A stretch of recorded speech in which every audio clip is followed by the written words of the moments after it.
Coba kita renungkan. Kalau dalam hidup kita selama ini kita punya masalah, sepertinya kita masih kurang baik. Karena kalau kita ada masalah, pasti masalah itu muncul dari keburukan-keburukan kita. Bisa keburukan hari ini, bisa keburukan kita yang di masa lalu. Nggak mungkin karena kebaikan, pasti keburukan. Keburukan hari ini atau keburukan kita di masa lalu.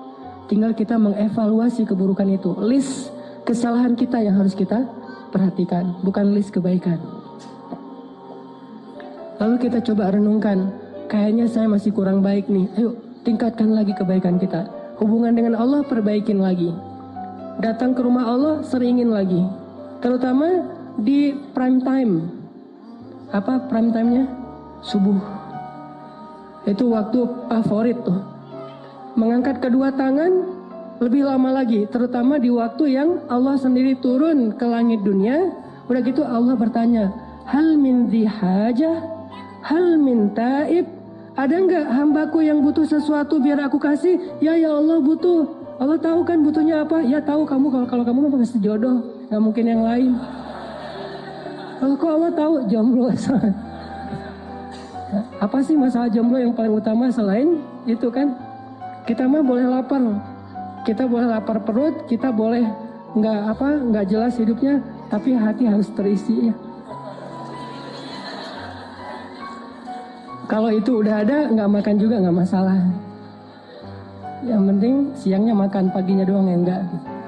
Nah ini teman-teman artinya kita coba perbaiki lagi hubungan kita dengan Allah. Dan jangan pernah ragu bahwa hubungan kita kalau semakin baik dengan Allah, hidup kita susah itu nggak ada. Nggak ada pasangannya kayak gitu tuh nggak.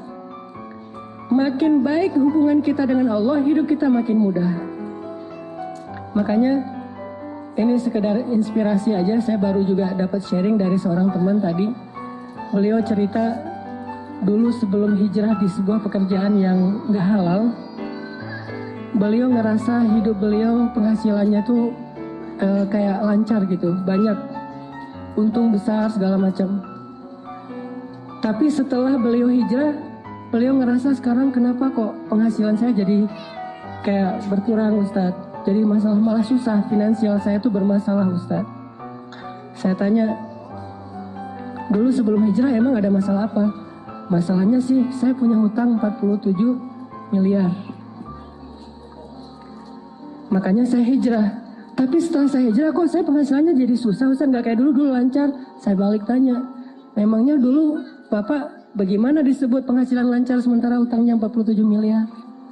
Itu bukan penghasilan lancar, itu bukan rezeki, itu bukan keberlimpahan, itu minus 47 miliar. Sejak hijrah beliau ngerasa penghasilannya susah. Enggak, justru sejak hijrah penghasilan beliau mungkin nggak bertambah, tapi minusnya nahan segitu aja, jangan nambah lagi gitu. Pelan-pelan berkurang minusnya. Jadi misalnya 20 miliar, 10 miliar. Dan ini uang semua ini. Saya juga kaget, 47 miliar. Langsung berhitung gitu. Beli kerupuk berapa misalnya, beli bakso. Lumayan banyak kan ya. Orang sering salah paham. Dia ngerasa bahwa dulu sebelum hijrah lancar. Padahal nggak lancar penghasilannya, lancar hutangnya. Setelah berhijrah mungkin seret gitu. Tapi hutangnya juga seret, penghasilannya Allah akan perbaiki secara bertahap. Kayak orang sembuhnya pelan-pelan. Pertama mungkin hilang dulu panasnya, kemudian mulai hilang radangnya, kemudian mulai lemesnya hilang, udah agak sehat, bertahap. Artinya teman-teman gak mungkin bersilangan. Sehingga kita coba belajar yakin.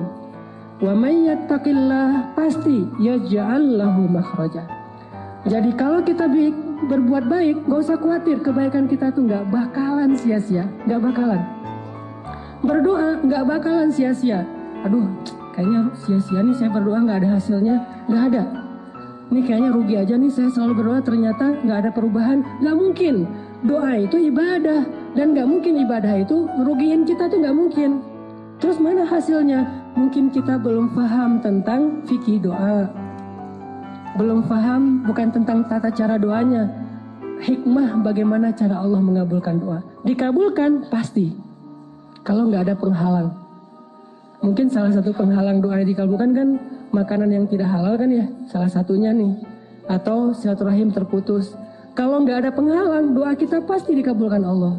Cuman kita kadang terlalu memaksakan Allah mengabulkan seperti yang kita pengenin. Padahal bisa aja Allah ngabulinnya sesuatu yang lebih baik dari apa yang kita pengenin. Atau Allah mengabulkan doa kita dengan memberikan kebaikan yang sama nanti di akhirat. Toh kita hidup tuh nggak sekali, kita hidup tuh 2 kali, dunia dan akhirat. Dan bahkan dunia itu kita cuma hidup sebentar, 60-an tahun, dan itu pendek banget loh. Kita nggak pernah ngebandingin sih, makanya nganggap kayak usianya panjang 60 tahun. Coba bandingkan dengan umat kaum Nabi Solih, kaum Ad dan Samud, berapa usianya? Rata-rata 1500 tahun, 2000 tahun. Nabi Nuh dakwahnya doang 950 tahun. Usianya lebih dari itu.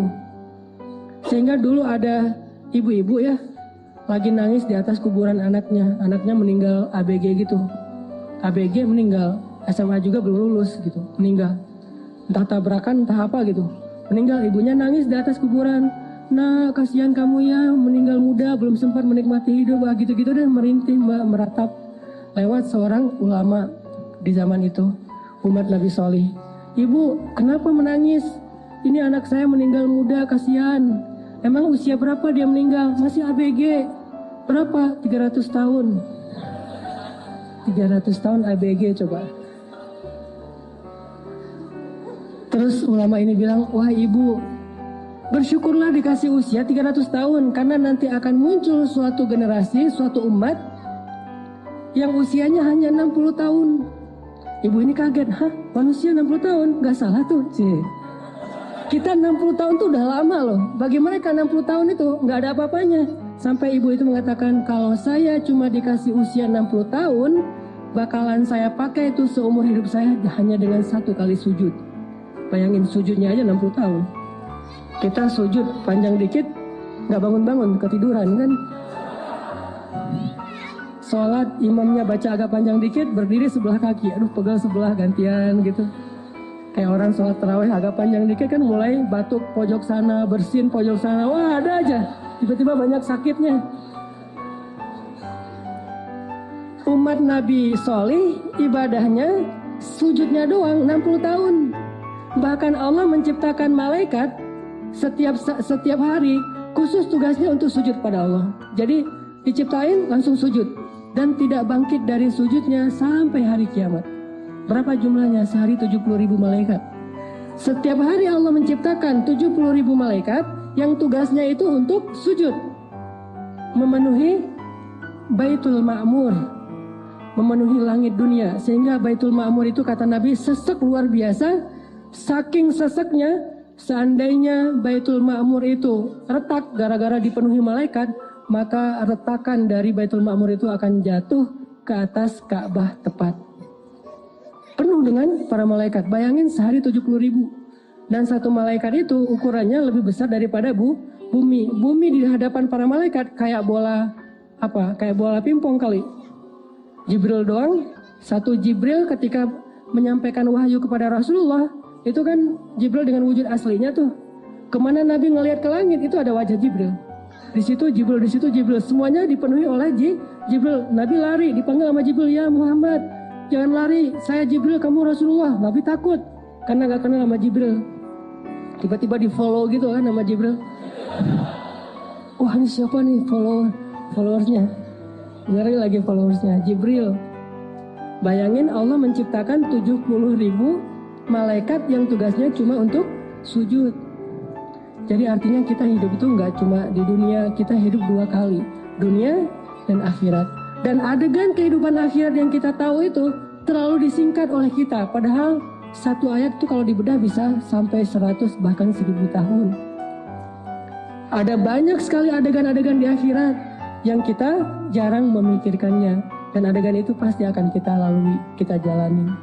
Sehingga kalau doa kita nggak dikabulkan di dunia, nggak masalah, tetap kebaikan. Nanti kita dapatkan ketika di padang mahsyar. Misalnya, ya Allah, mudah-mudahan saya bisa punya kendaraan. Masa naik angkot terus?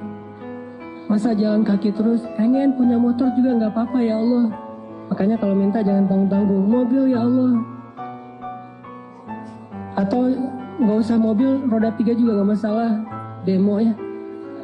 Ya Allah, saya pengen punya kendaraan, doa pengen punya kendaraan. Ternyata qadarullah, dalam sekian lama dia berdoa nggak punya kendaraan, meninggal masih jalan kaki atau paling-paling sepeda ontel, nggak punya kendaraan bermotor. Apakah doa dia sia-sia? Nggak. Berarti kalau nggak dikabulkan sejak dia hidup di dunia, nanti dia di surga itu atau di padang mahsyar udah punya kendaraan. Kok tiba-tiba datang kayak Alphard gitu kan di padang mahsyar gitu, dijemput gitu. Silakan mas, ini apa nih kok ada Alphard di padang mahsyar gitu kan ya? Toyota gitu. Kenapa nih kalau ada Alphard di padang mahsyar? Kan dulu mas berdoa pengen punya Alphard. Ya udah, karena nggak dikabulkan di dunia, dikabulkan di surga. Wah bener nih, bener ya udah jalan lancar tuh. Yang pasti dia dapat apa yang dia minta. Terus kenapa kita ragu-ragu minta sama Allah yang terbaik? Kalau nggak dapat di dunia ya dapat di akhirat, sama aja kan? Yang sama-sama hidup.